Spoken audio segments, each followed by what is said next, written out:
We were bitterly beaten, that's true. We were outrun, physically not up to the task. But let me take you to key moments of the encounter for which you'd understand that that was a very painful loss, and definitely Chelsea had a chance in that Champions League encounter against Bayern Munich in which we lost 3-1. Welcome to the Football Rocket with Roman Levels. Please subscribe to the channel, like the video, follow me on TikTok and on Facebook. We are Chelsea, so we are fine. We will bounce back, and when we do, it's going to be carnage. Let me take you to difficult moments of the encounter which made the Blues very miserable. On the left wing, Marco Correa, honestly, having seen him get cooked, worked on by a winger like Michael Olise handled him. The setup was made in such a way that Pedro Neto will play on the left wing, so he tries back to assist Marco Correa in handling Michael Olise, but it didn't work. It was just all over. Pedro Neto was just not up to the physique. He had no pace. His passes were just all over. I don't know if Boy is fed up with playing on the left wing. Estavio Willian didn't feature in the game. I mean, he didn't start.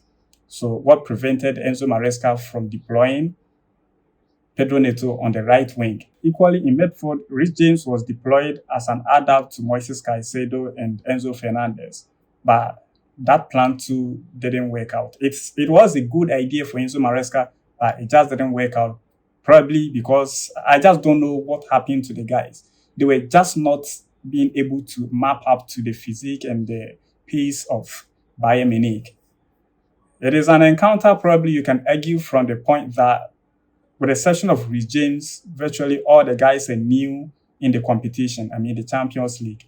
And so Bayern Munich is too difficult a task as a starter. In the second half, I was asking myself that now, even should Enzo Maresca bring on the likes of Garnacho and Estavio Willian, how are these guys going to keep up the pace of the game?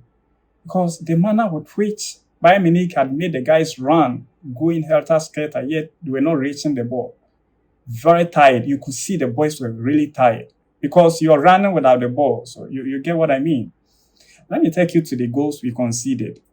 In fact, the first goal was an own goal from Trevoh Chalobah, which most of us might seem to blame him. But I kept saying it and I said it before the encounter. That was a clear error from Tosin that led to an own goal because Trevoh Chalobah at that point could not do anything about it because he didn't expect the ball reaching him.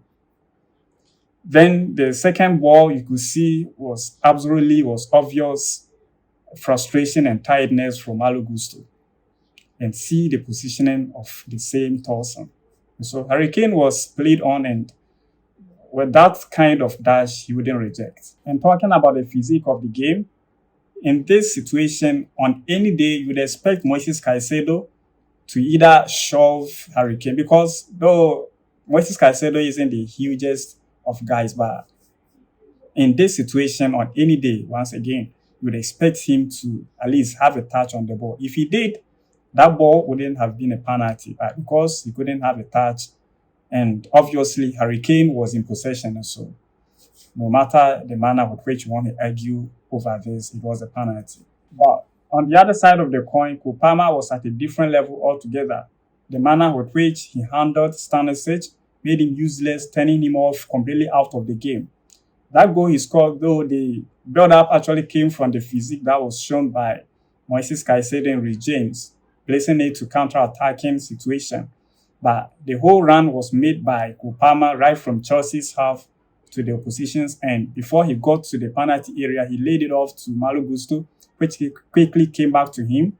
And the superstar at that position wasn't going to miss. But kudos to Liverpool. They don't stop scoring at injury times. They did it again in the Champions League against Atletico Madrid, setting the scoreline at 3-2. Spectacular, right? Please, let's meet up in the next update. Subscribe to the channel, like the video, follow me on TikTok and on Facebook. My pleasure to your kind gestures.